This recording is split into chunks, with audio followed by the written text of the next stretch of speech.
that Tony is here, having heard this webinar now twice. I know you're in for a fantastic treat with lots of wise advice and guidance. Tony is a teacher trainer consultant and has traveled the world, which he'll tell you a little bit about today. And he's also an author for many of our maths series. So Tony, over to you. Thanks, Amanda. And poor Amanda has to listen to this for the third time now. It's always interesting doing these talks during the day. I was having a conversation with a friend of mine who runs a coffee shop just nearby. And in another life, he's a musician who's in a band called Terrorvision, who did reasonably well and still tour. He's still recording and writing. But he was quite entertained that I was doing a world tour in one day from a little shed in a place called Otley, which is a town just north of Leeds, which is a city in the north of England. The population is about 15,000. Amanda said that I've been lucky enough to travel a lot. I think I totted up over the afternoon. I've been to about 32 different countries, and I think the main thing that I've learned over time and over my visits is how similar we all are in terms of our concerns and worries for the children that we teach. And one of the things that perhaps lockdown has taught us is that we are all engaged in similar projects. So teachers worldwide, teachers globally, are currently trying to solve the problem of how do we help our learners who are often have been learning at home over the last year or so. And what I'm going to draw on over the next hour is not just my wise words or wise thoughts. It's 12 other people that I've been working with very closely over the last year, talking about what's been effective for us in terms of teaching and learning under the pandemic. Early on, I decided that what I thought we ought to do is collaborate to try and learn from the crisis that's been going on for the last 18 months. We learn quickly in times of crisis, don't we? And we often innovate in times of crisis. You will all have been innovating in terms of your classroom practice. We've all made mistakes, and we've all learned quickly from those mistakes, and we've all had successes, and we've tried to replicate those successes. An example of my learning early on was watching my friend Tony Wright across the way, doing an online concert from his little coffee shop to 1,000 people all around the world. And what he did at the very beginning of that gig, and it was a gig on Facebook, was he started talking to people as they joined the feed. And I suddenly thought, that makes me feel as though I'm actually in the room. And from that moment, every webinar that I ran after that, I opened the feed early. So that's where I kind of learned to open the feed early, to try and get a sense of who's in the room. And it helps me think that I'm talking to Gabriel in Jamaica. Have you been to any of the other sessions, Gabriel, that I've been running? Quite a lot of people in Jamaica have been to a range of these webinars. I'm talking to Alejandra from Argentina. So it feels like I am talking to real people, and that makes a difference to me, rather than me just talking to my computer screen in my little shed at home. So let me introduce you to the other people who I have learned from over lockdown, and that I'll share their stories with you in terms of what they found effective in terms of enabling independent learning from home. You'll hear from Jess and Michael in Australia via me. They both work in Melbourne, both primary teachers in Melbourne. You'll hear from Vicky Van Eyck. We've had another Van Eyck on in this webinar. She was in Myanmar when the first lockdown started.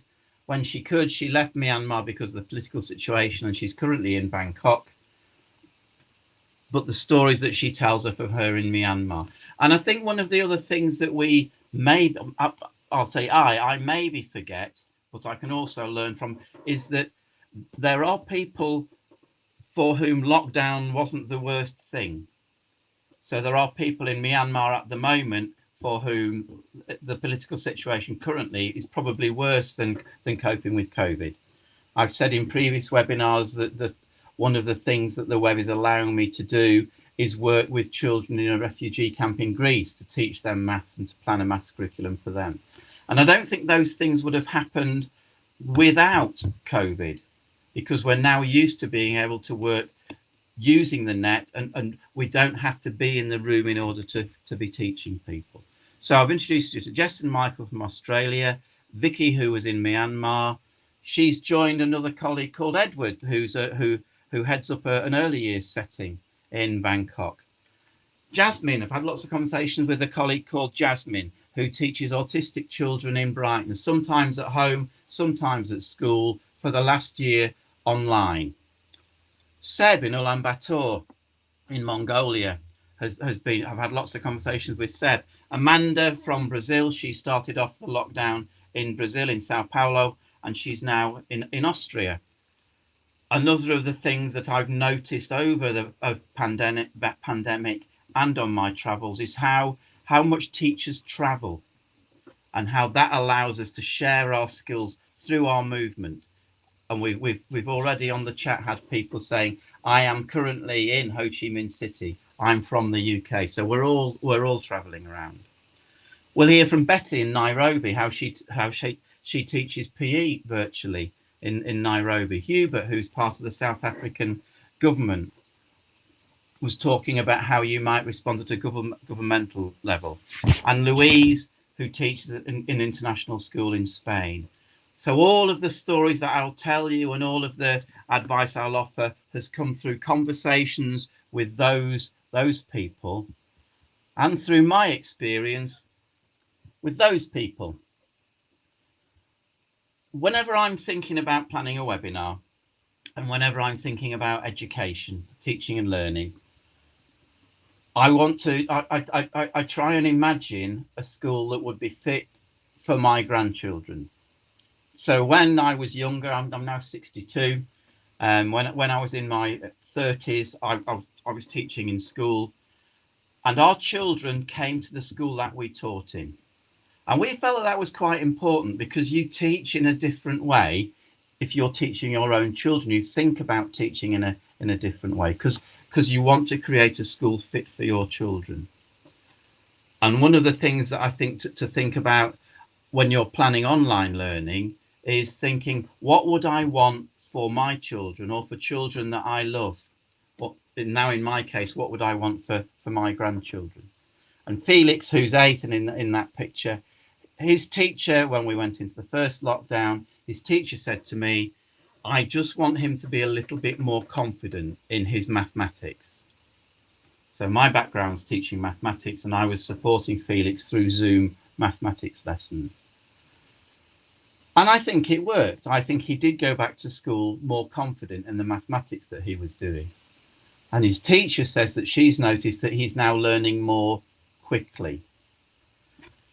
So there was webinars last week that I ran for Macmillan, which were looking at, and it was described as catch up. And I kind of couched that in thinking about, rather than trying to catch up in terms of content, so rather than trying to cover lots of content when we're learning at home, thinking about the equivalent in terms of athletics, which would be strength and conditioning. So what we might do with the activities that we offer at home, or the initial activities that we offer once we start school, is give children confidence, so that what they can then do is learn more quickly, learn more effectively as they get older. Hi, Mary Rose from Argentina. It's good to see you. So I teach mathematics. I teach mathematics whenever I can. I've been teaching mathematics over lockdown to a range of children, and I teach mathematics in schools whenever I can. And I teach teachers of mathematics. So some of the books that I write are for beginning teachers of mathematics and for current teachers of mathematics. And I also work with a whole range of mainly primary teachers, but occasionally teachers in high schools and secondary schools. And part of that is an international postgraduate certificate which takes place in Bangkok every autumn. So I've been lucky enough to visit Thailand for the last 10 years, and as a result of being flown out to Bangkok to do some work, I've visited lots of the countries around Thailand and in Southeast Asia. One of the things I think that's positive about working globally is that we can think more creatively. So when I'm confined to working in the UK, when I just work with teachers whose only experiences in the UK, there's kind of a shared experience, and there's a common understanding which can sometimes get in the way of being innovative, because there's a sense of it has always been this way. And when I say, well, in Finland, people won't work in this way. In Argentina, people won't work in this way. In Africa, people won't work in this way. There's a different kind of common sense about education. It opens up possibilities. So that's one of the joys of working internationally. You'll see that the second statement says, I believe our understanding of mathematics impacts on our understanding of the world. And I think probably one of the main reasons for education is to help our students understand the world better, because in understanding the world better, we can operate in the world more effectively. Let me give you an example of what I might mean by that. So there are currently 37 of us in this room. So let's imagine it's a real room, and there's Yulia in the room, and Zelda in the room, and Katerina in the room, and Tatiana in the room. We had 2 Tatianas with different spellings this morning, and Sylvina and Rianne. We're all in the room together, and we're standing socially distanced. We're standing slightly separately, and each of you in your hand has got a little crumpled sheet of paper, that little sheet of paper about that size, but crumpled up. And I ask you to mill round the room, to move around the room, and to pair up with somebody. As you pair up with somebody, you open your piece of paper up, and one of you in the first round will have a cross on that piece of paper. You are a carrier of the virus. The person that you meet up with then puts a cross on their piece of paper, so there are now 2 people carrying the virus. And we repeat that for another round. If you meet up with one of those 2 people, you'll put a cross on your piece of paper as well. And we'll repeat that for 5 rounds. And then we'll have a conversation about estimating how many people we think are currently carrying the virus. We can work out what the maximum number would be, what the minimum number would be. Then we all open our sheets of paper and we record how many people are carriers of the virus. Now, I first came across that activity at a maths education conference in Durban in South Africa. And it had been designed by educators who were working in rural South Africa in towns that had been particularly impacted by the HIV/AIDS epidemic. And it was a way of using mathematics to look at personal health and to look at looking after ourselves better. Obviously, that has direct relevance now, and I've used it in a range of schools, and I've used it with a range of teachers, and they find it quite useful. Now, what we can do is we can develop that activity to start to think about how we can operate differently, how we can act differently to make ourselves safer. So I might say, now I'm going to repeat that activity, but this time we're going to wear masks. And we can actually do it and put masks on as a way of making it more realistic. And I might say wearing a mask halves your chance of catching a virus.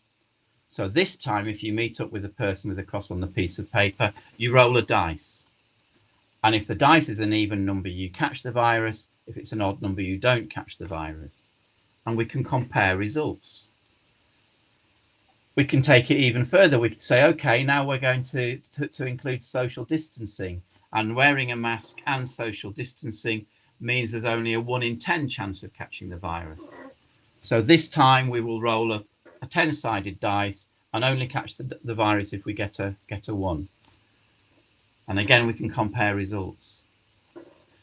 So you can see how using a mathematical model like that allows us to see the virus in a different way. We use our mathematics to understand the world in a different way, and hopefully to act in a different way. My dad's 91, and he lives 200 yards away, 250 meters away. And he was saying that if he could see the virus, if it was blue, if you sneezed and it was blue onto your fingers, and then he could wash it down the plug hole, that would help convince him that he could wash it away. If he could see it on surfaces, he would perhaps be better at cleaning surfaces. So the mathematical model, hopefully, is part of us combating the spread of a disease. For all of us, almost every news program on the television or on the radio over the last 14, 15 months has started with some mathematics. We are being fed data. And I'm not sure that all of the journalists understand the mathematics, because sometimes the stories are a little bit garbled, a little bit hard to understand, and don't help people act in different ways. And it might take a mathematician or a scientist to come onto the TV and explain what that means. Hi, Mitali from India. Hi, Sri Lanka. My youngest son, finally got married. He was supposed to get married last June. It had to be cancelled because of COVID. He got married, not the weekend just gone, the weekend before, with 30 people allowed in the ceremony, all socially distanced. And after the wedding, I was talking to a good friend. And there's been some reports in the newspapers in the UK about one of the particular vaccines causing blood clots, and he was worried about having the second one of his vaccination because he has had a blood clot in his leg, so he was concerned about it. We looked up, we used the web, we did some research, and we looked up what the chance was of getting a blood clot, and I was able to convince him that if we were to draw a line from where we were sitting having this conversation to his house, which was about 2 kilometers away, the chance of him getting a blood clot was about 0.5 centimeter along that line. So by using a piece of mathematics, I was able to convince him that it would be worth him having a second injection, which he has had, and he had no side effects. So that was great. But again, an understanding of mathematics, he felt as though he had to have a conversation with a mathematics teacher in order to make a decision. So one of the things that you'll be doing as you're supporting online learning, whatever subject you're working with, hopefully is helping your students come to a better understanding of what's going on in the world at the moment. So one of the things to think about is how can we use our subject, and for me that's how can I use mathematics to help people have a better understanding of the virus. So 2 things there. One is using time in lockdown to help develop your students' confidence and think about it in those ways. One is using online learning to help your students understand the way the world is at the moment. And then the third thing I want you to think about is summed up in this message. And this is a message from a student of mine who is now in their 50s. I taught him A-level mathematics, pre-university mathematics. And he sent me this text. So I'm still in touch. He's a friend now. He sent me this text 15 days ago. On Sunday at 8:22, and I'm reading it off my phone. So I've been watching a few maths videos on YouTube recently, and today on my run I had an epiphany concerning trigonometry. I guess there's several of you now thinking I'm not sure I've ever had an epiphany regarding trigonometry, but stick with it. I remember sitting in a temporary classroom with you at High Green School, that's where I was teaching at the time, in Sheffield, another northern city, and you explaining the value of root 3/2 and the square root of 2. At the time, I really don't think my heart was in it, and I gave up. Can you see how there's a really clear image there that he's telling me about? He remembers the classroom. If I was to talk to him more about it, I'm sure he would remember what sort of a day it was. We have these really clear images, don't we, sometimes, of bits of learning. And he carries on. Then I found out about radians. Why don't we teach kids about radians at school? It makes much more sense than degrees. Radians are another way of measuring the amount of turn in a circle. Degrees seem arbitrary and they take the beauty away from the perfection of a circle. I'm still some way from truly understanding the wonderful relationship between the circle and the triangle, but the more I consider it, the more I see the abstract wonder of it all. Thanks for being my maths teacher back then. I was a rubbish student who really didn't try very much, but you should know that at least something got through, and the fact that I still want to understand 35 years later is testament to your enthusiasm for the subject. Now, I have no memory of that event. I have no memory of planning that lesson. I have no memory of John not taking any notice or any of the others not taking any notice. But that's something that's absolutely stuck with John, so that 35 years later, he's exploring it for himself. So the lesson that I taught 35 years ago has just come to fruition. There's an educator called John Mason that I quoted in the webinars last week who says, teaching takes place in time, learning takes place over time. Now, it's not always 35 years later, but it's often some time later that our students will understand what the learning was from a particular teaching episode that we introduced them to. Now, I think that many of you will have similar experiences to that. Those of you that have been teaching for a while will have had students come back to you, and it might be a week later. They'll say, that was fantastic, that lesson last week. I really, really get it now. It might be a year later. It might be 5 years later. Thanks, Tatiana. But things stay with our students. So our students, your students, in 20 years' time, aren't going to remember every little moment of learning at home, but they will remember some moment. And one of the things that we can do is try our best to provide those moments which give them confidence, which inspire them, which might lead to learning taking place later in time. Now, that's what I want for Felix. That's what I will want for Quinn, who's a lockdown baby. He was born on Christmas Eve. And that's what I know you will want for the students that you teach. We change the world by changing the worlds of our students. And I often think about the numbers of students that we teach over the years. So you'll be able to work that out. If you teach 30 students a year in a primary school, in 10 years, that's 300 people that you've sent out into the world. So there'll be 300 moments like the one that I've just suggested in the world that you've created. I've realized that rather than it being a seminar in 3 parts, it's kind of a seminar with 3 threads running through it.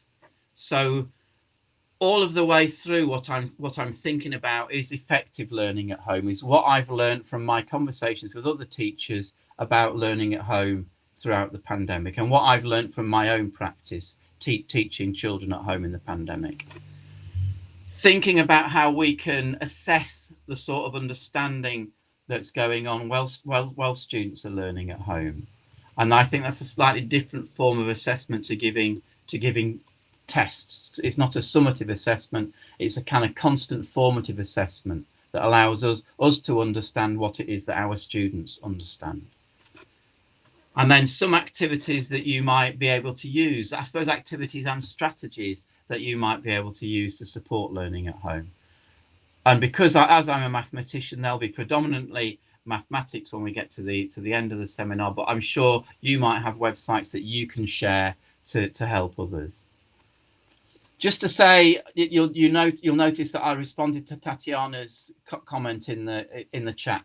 I'm very happy for you to be using the chat to comment on the things that I'm saying, or to comment to each other, or all of the way through. I think one of the things that I find quite useful is being able to have two conversations going on. It doesn't feel to me the same as somebody talking in class. If I'm talking, it feels as though it's a different thread of conversations. I'm the sort of person that can actually multitask, so I can be looking at things in the chat while I'm talking. So do use the chat for that, to make comments.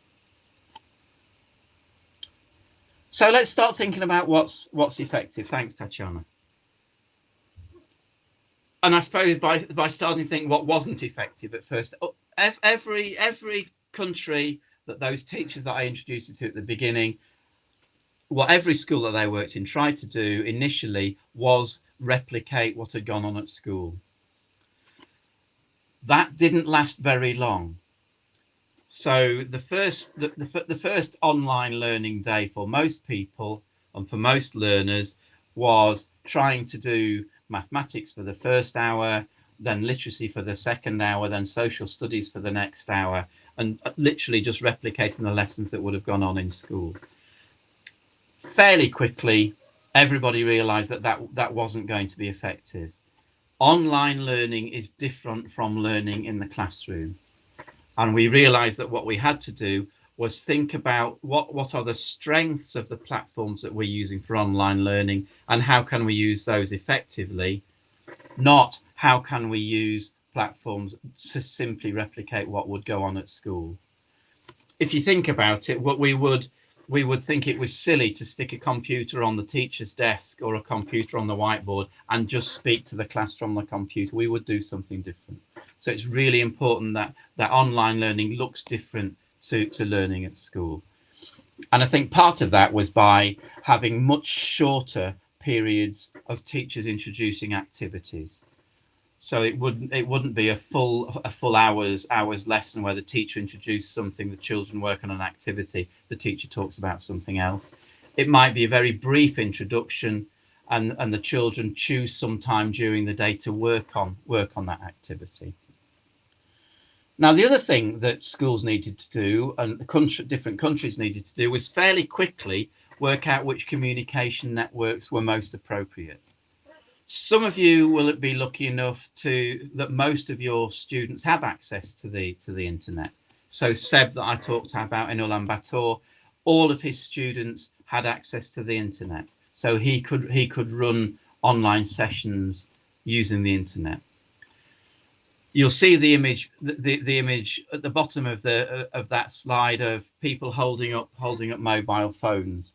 Amanda in Sao Paulo was telling a story of how whole streets were having to use one person's mobile phone to try and access the signal from the school.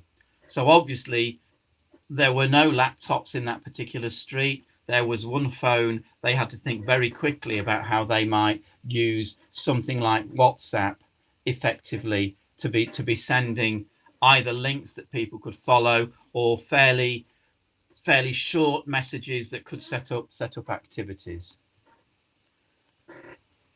Some people have started using paper-based materials. I've been doing some work with teachers in Belize, and a lot of Belizean schools have now moved towards giving work packs to take home at the beginning of the week. So on a Monday, the children will come and collect work packs from school and take them home and work on those work packs. So I'll talk a little bit more about extended projects. A lot of the work in those work packs are extended projects.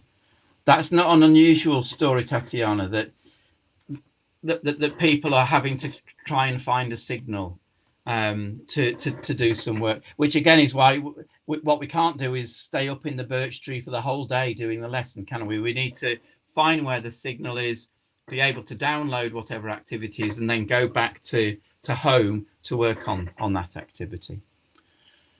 Some other countries used community radio or used community television to set up activities. So in the morning, there would be a brief 10-minute radio program, which was setting up activities throughout the day.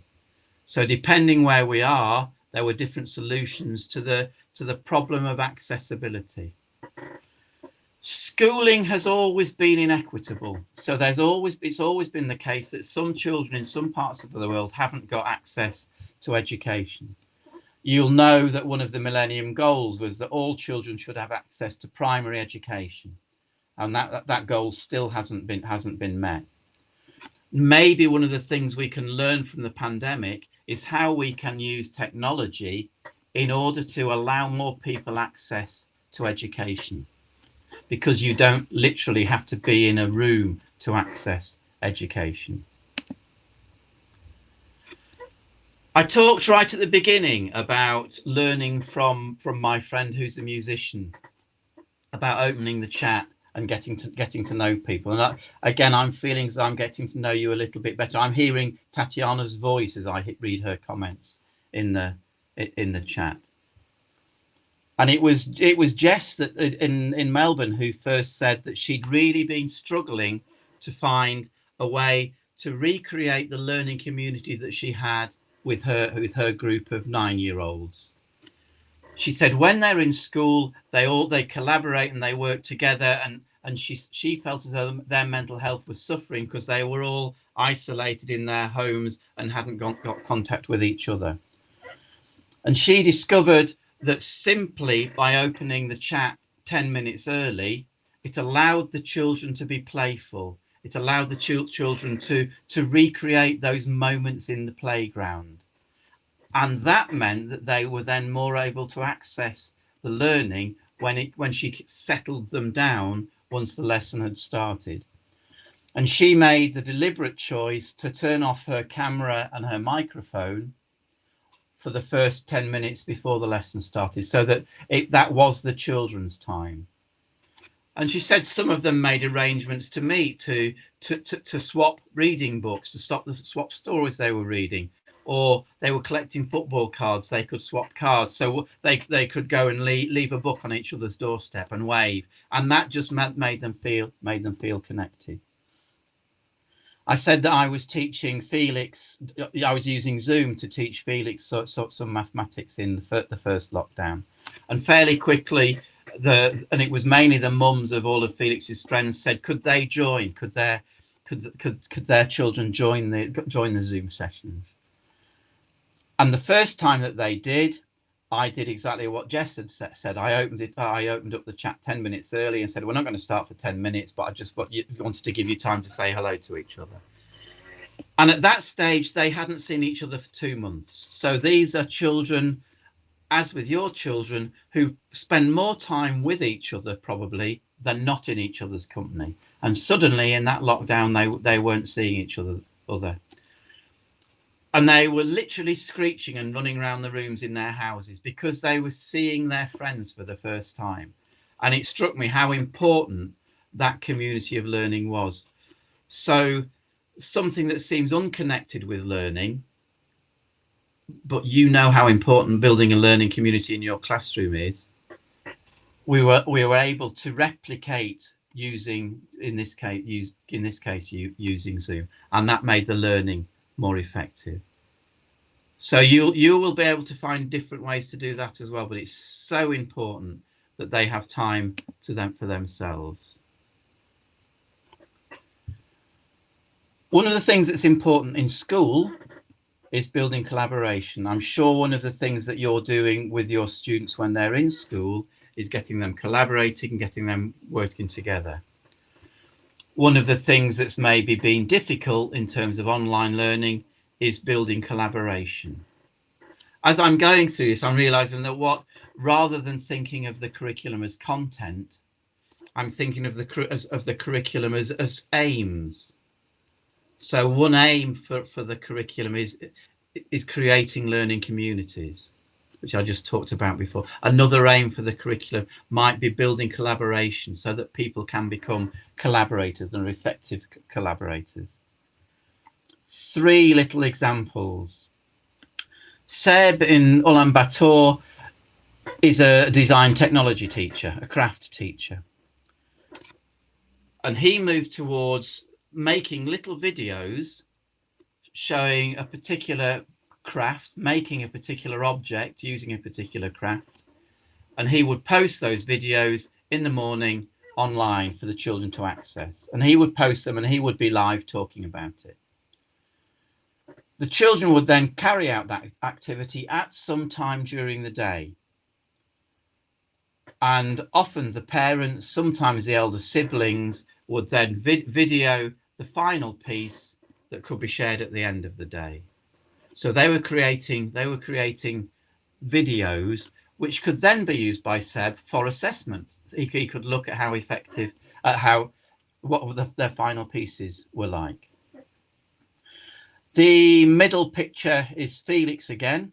One of the things that his school set up was for them to research heroic figures, and the figure that Felix had chosen was Abraham Lincoln. And what you can see there is a timeline, and it's actually to scale, so there was quite a lot of mathematics in creating that timeline of events in Abraham Lincoln's life. And he was also researching the politics of the United States at the time. Other children in his class were researching other figures, other heroic figures. And again, this was at the end of a week. It was a week's worth of work. They shared their final presentation. They thought of a way to present it. And then at the bottom, rather than using video, it's using photographs, or simply showing on Zoom, holding something up to the screen to show what's been done. And that's my middle grandson, Tate, who's 3. He became very jealous of Felix having Zoom sessions with his granddad, so he said, I want lessons as well. So after Felix's Zoom session, I would have a Zoom session with Tate. Now, obviously, being 3 years old and being at a preschool, we were doing very different things. And I was drawing on Tate's own interests. And at the beginning of one session, he said, I've been doing spirals, Grandad. And he drew me that spiral. And I showed him, and I showed all of Felix and Felix's peers a way you can make a spiral with Cuisinart rods. And you may notice there that there's 2 of each colour, apart from white in the centre where there's only 1 white, and 3 reds. And we might wonder why that might be. So we talked about spirals and the different sorts of spirals, and what their activity was for the rest of the day was to go and find spirals in nature. So they were starting to think about the mathematics of spirals and the way spirals appear in nature. But there was collaboration there between a 3-year-old, his 8-year-old brother, and all of his brother's friends. I talked a little bit on the last slide about extended projects rather than trying to recreate 1-hour lessons or 45-minute lessons or whatever. We had a midterm break, so the children had all been off school, but I said to the kids that I was teaching, well, next week is your midterm break, so we're not going to have a lesson every morning. Instead, I want you to go on a virtual holiday. And they had to choose a place where they would want to go on holiday. They researched the currency, the population. They found out where it was. They found out what the industry was. They looked at the time differences. They could explore anything that they liked, and they decided how they were going to present this to other people. So one of the things that the kids that I work with have got much better at is using a range of platforms, a range of software for making presentations. Felix is very good at PowerPoint presentations already. He can add commentary, and he can add all sorts of things to it. And there he is. He was researching Jamaica. That was what he was looking at. A place I've been lucky enough to go to, and that's Felix making jerk chicken. And all of the other children made different recipes from their countries. We compared recipes. They could work out how much it cost to make, and then I asked them could they change the recipe so there would be enough for the whole of their class. Again, mathematics, and hopefully once they're settled back in, their teacher will allow them to maybe at the end of each week they can make one of their recipes. But that extended project meant that they could be working over the full week on a particular extended project. The image on the right hand side was from a Belizean teacher who was looking at history, and they were researching history. Science teacher colleagues talked about sharing scientific research papers with older students, and groups of 2 or 3 would be given a research paper that they had to read and then present back to the rest of the class later in the week. So it kind of formed a scientific research conference. Jess in Australia, she focuses on literacy and reading, and she set up reading groups. So groups of 3 or 4 of the children in her class would be given a particular story to read, a particular novel to read. They would read that.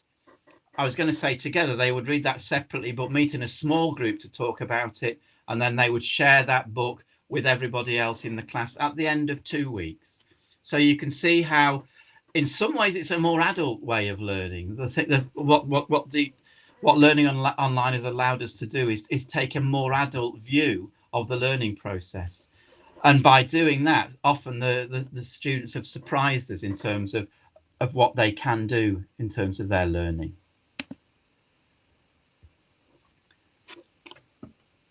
I was away at the weekend. I told you it was a holiday weekend, and I took my grandchildren, who you've already met, with my wife Helen, to well, it's an amazing house actually, and an amazingly creative little space that we lived in.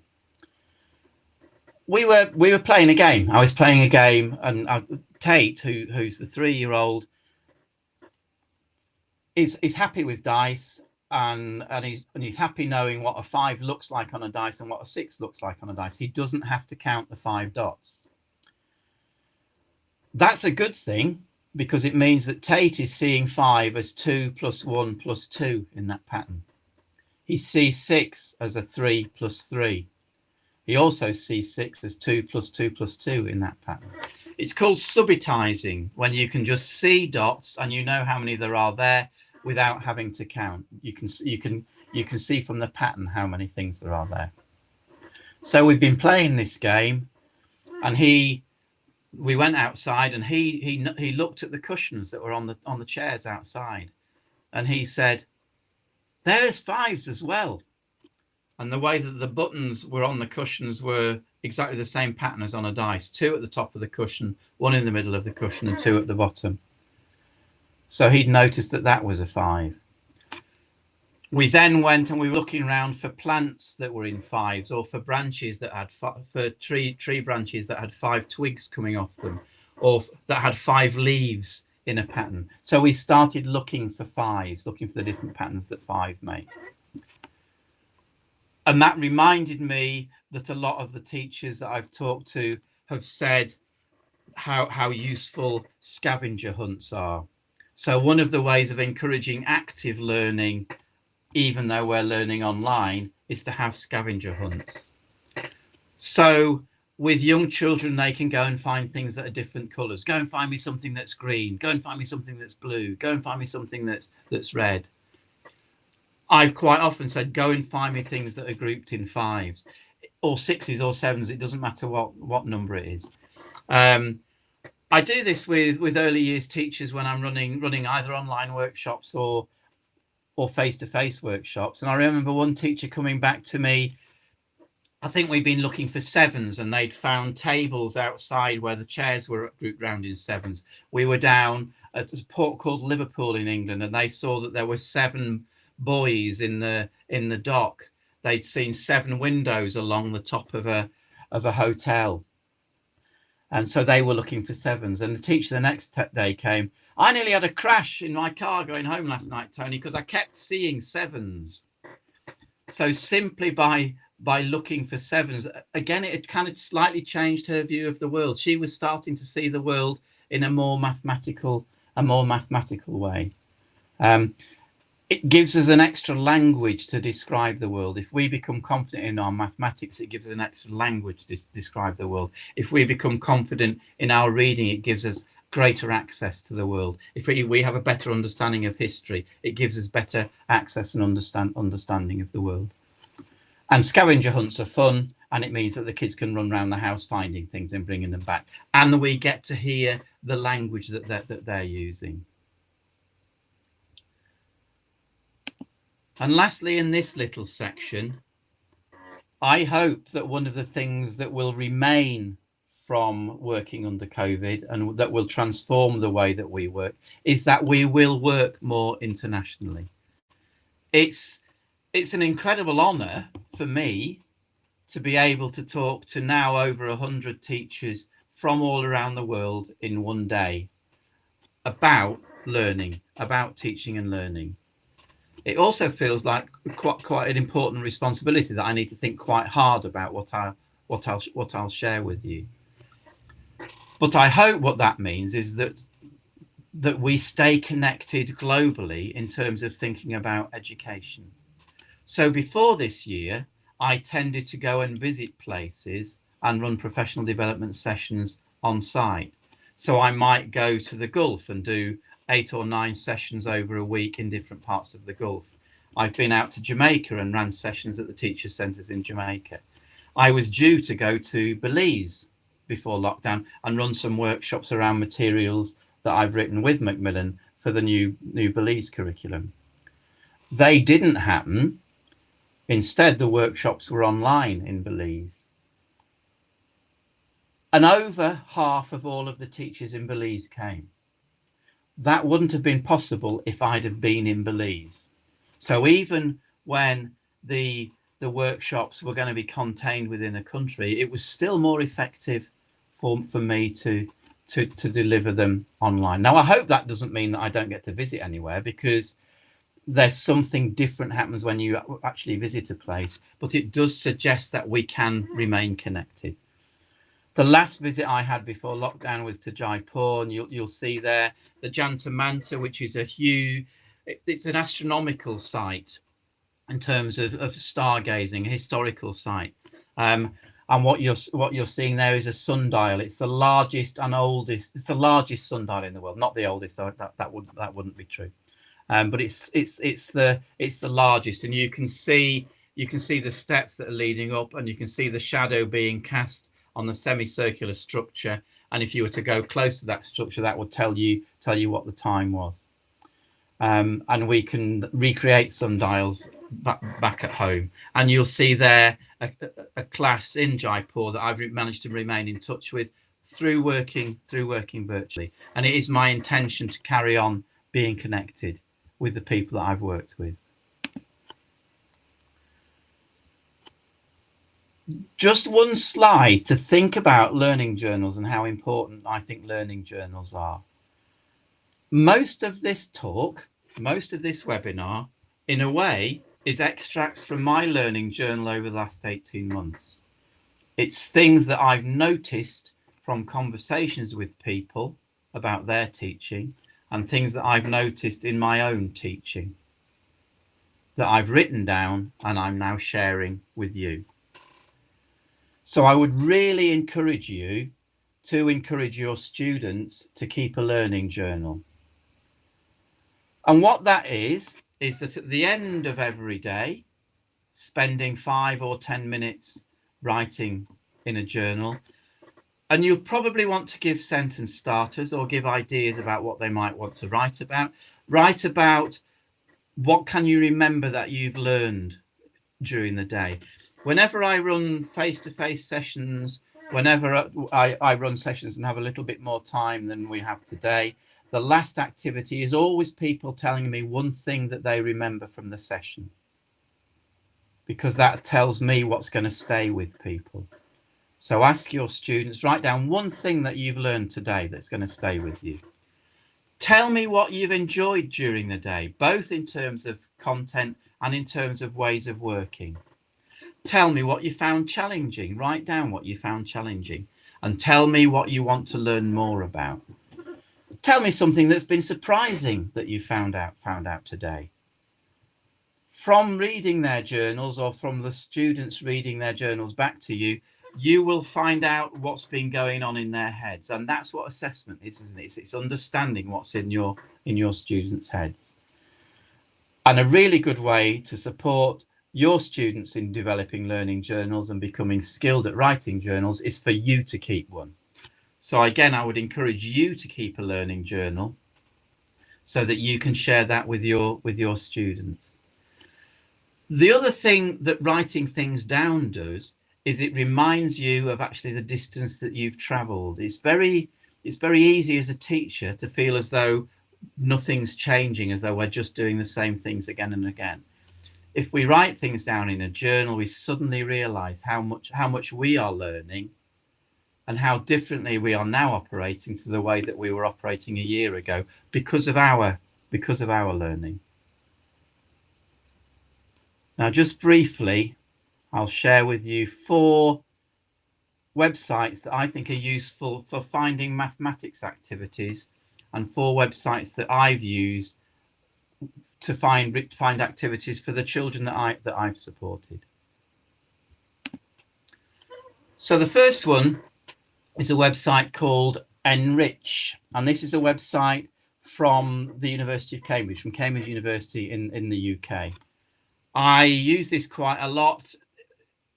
People seem to find it motivating in itself, thinking that what they're doing is activities that have been designed by Cambridge University. And in that way, it helps me convince people that they want to do something a little bit more open in terms of mathematics. One of the things that the teachers realized was that as you send activities home to your students, what you are doing is sending a model of your classroom into the home. So what you are saying is, this is what we value about teaching and learning in school. So it can send quite a powerful message to parents about what you would like learning to be like once the children are back at school, and how you would like the relationship between the parents and the students and yourselves to develop in terms of being partners in their child's learning. Enrich is useful because it's very easily searchable. So if you teach grade 5 students and you're working on shape, you can search for grade 5 shape activities. And you could either just send the link home, or you could do what I've done, which is create a page that could go home in a pack. But you'll see that the questions are quite open, so you will get different responses. How many different ways can you find of writing a half looking at that image? You can imagine that all sorts of different answers might come back. The other great thing about Enrich is that it's full of different solutions that students have sent in from all around the world. So you can upload your students' solutions alongside lots of other students' solutions. I'm a member of an organisation called the Association of Teachers of Mathematics. It's a UK-based organisation, but we have members all around the world. One of the great things that's happened in lockdown is that we moved our conference from being a face-to-face conference to being an online conference. It doubled in size in terms of the number of people that came, and people came from nearly 40, I think it was 38 different countries, whereas before we've only had people attending from 4 or 5 countries. So that is a richer conference, isn't it? Because there's more different viewpoints. Another great advantage of working remotely. That link at the top of the page will take you to a series of videos, and each video is 2 minutes long and again sets up an activity. So you can share that link with parents so they can watch it either when they can access a signal or when they're together, and they could do the thing where they can either record themselves a response, or they can take photographs of how they've solved the problem. And this uses an everyday resource, an egg box. We could draw it if we haven't got an egg box, 6x6 egg box, so there's 36 spaces in it. And the question is, can you place 18 eggs so there's an even number of eggs in each row and each column? And we can extend that by asking which numbers is it possible for and which numbers is it impossible for. So if we think about the simplest case, obviously for 1 egg, we can't place it so there's an even number in each row and column, because there'll just be 1 egg in that row and column. For 2 eggs, I could place it so there's an even number of eggs, i.e. 2 in a row, but that will mean that 2 of the columns have only got 1 egg in it, so it's not possible for 2. And I'll leave it there, but hopefully that might have set a few of your minds racing, and you could work on that later, or you could try that with your students. Another website is the U-Cubed website, which is out of the States, and there's 2 activities there. The activity on the right is asking children to create parades of animals with a certain number of legs. So again, there's an infinite number of possible answers there. If we've got 3 moose, we've got 12 legs. The children I was working with started inventing animals, so they created an octomoose, which has 12 legs as well. There's a snail there, snail with no legs, so we could, that teaches children the impact of adding 0 to any number. And the patterns on the left are back down to thinking about subitizing. If you can see, starting from the top right, 1, 2, 3, 4, 5, back up to the top, 6, 7, 8, forming different patterns. I was asking the students I was working with how many different patterns like that could they make for 24, and they went and found 24 bottle tops or 24 stones and took photographs of the patterns that they were making. But again, if you go onto the U-Cubed site, there are literally hundreds and hundreds of different activities that you could use. And finally, for those of you that like games, Michael, who's one of the teachers that I've been working with, has his own YouTube channel, which you can get at through that website, full of mathematical games. The children that I work with have loved them, and they particularly love them because Michael introduces them by playing with his son, who's 8. So his son is kind of his co-teacher on YouTube. You roll 2 dice, and you can choose to either take the sum or the difference of those 2 dice. So in this game, perhaps the player has rolled a 3 and a 1, added them together to get 4, and put their counter on the house, which is 4. If they wanted, they could have placed the counter on 2, because the difference between 3 and 1 is 2. The next player will roll their dice. Say they roll a 5 and the 1. They could either place a counter on 6, or because the difference between 5 and 1 is 4, they could say, get out of my house, and move the blue counter off that house and put their own counter on the house. But again, there's lots of games there, and sending that sort of thing home encourages parents to start playing mathematical games with their children. So I'm going to stop there. We've come to the end of our hour, and just maybe leave you with 3 things about home learning. Think about how you might use that to develop confidence in children. And that's the same as thinking about what do you think the moments might be that they remember in 5 years' time. Think about how you can use the content that you're teaching to make the children more confident in terms of the world, feel more secure in the world, make better decisions about the way that they are in the world. And finally, think about the messages you want to send to parents about how you want your relationship with the parents to develop once their students are back in school, and how you want the parents to see teaching and learning in school, how you want to share your values around teaching and learning with the parents. Thank you very much. There's 1 minute left if anybody's got a burning question that you want to ask.